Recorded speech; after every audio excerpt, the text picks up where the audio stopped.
Hi, Scope readers. Kristen here. I am so excited to take you behind the scenes of my article, Attack at Sea. It's the story of a magnificent ocean liner called the Lusitania. On May 7, 1915, a German U-boat torpedoed the Lusitania near the coast of Ireland. She sank in just 18 minutes. Of the 1,959 on board, only 761 survived. It was a tragedy that would impact people all over the world. I first learned about the Lusitania when I was working on another Scope article about the Titanic, which sunk just 3 years earlier after hitting an iceberg. The story of Lusitania fascinated me, and I wanted to write about it, but it was going to take a lot of research. Luckily, I had a great partner to help me on my journey, Adi Braun. Adi and I pored over eyewitness accounts and newspaper articles. We studied primary documents like archival photographs, footage, and speeches. And we read these books. Adi also corresponded with 2 historians and 2 librarians, and she put together a fantastic packet of notes for me. I had a mountain of information, and it was all interesting. How was I going to decide what to include in my article? I knew that I wanted to give you a sense of what life was like in 1915.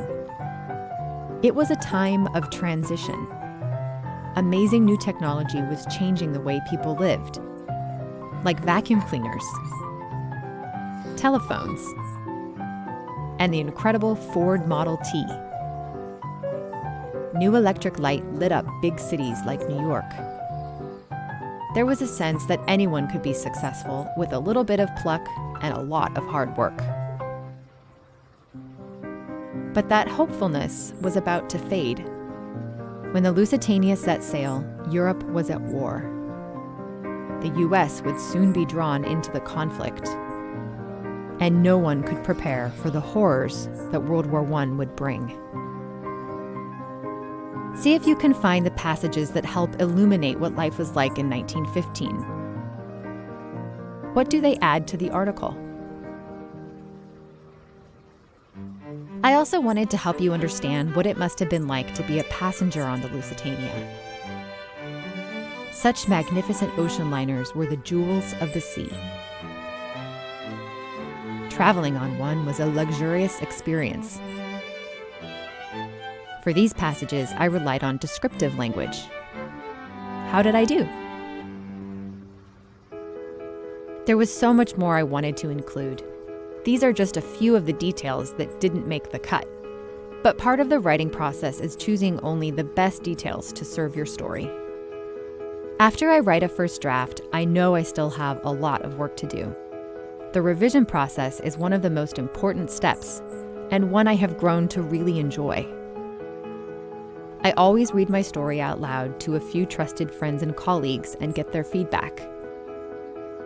Then I send it off to editors for formal editing. In the end, it took me 12 drafts of this article until I was satisfied. I hope you enjoy my story. From all of us at Scope, happy reading.